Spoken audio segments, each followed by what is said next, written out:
நல்மேய்ப்பனிவரே, இயேசு நல்மேய்ப்பனிவரே,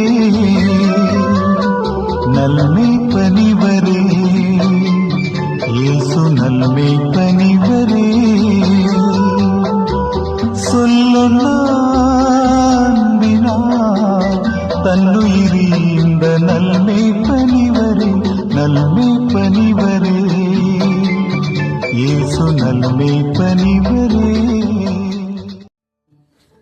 கிறிஸ்துவுக்குள் அன்பானவர்களே, அக்டோபர் மாதம் 29ஆம் நாளாகிய இந்த நாளுக்கான வேத பகுதி பரிசுத்த மத்தேயு 10ஆம் அதிகாரம் 16ஆம் வசனம். நாம் கிறிஸ்துவின் ஆடுகள்.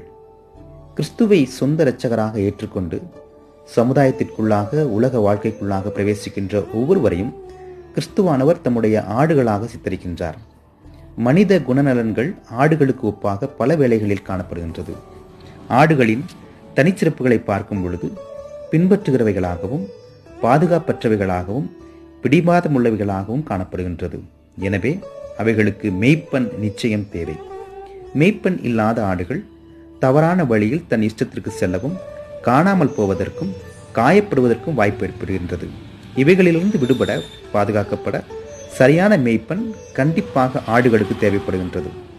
நாமும் ஆடுகளாய் இருக்கிறபடியால் பொல்லாதவர்களையும் கபடுள்ளவர்களையும் கள்ள உபதேசிகளையும் கண்டுகொள்ள ஞானம் தேவைப்படுகின்றது.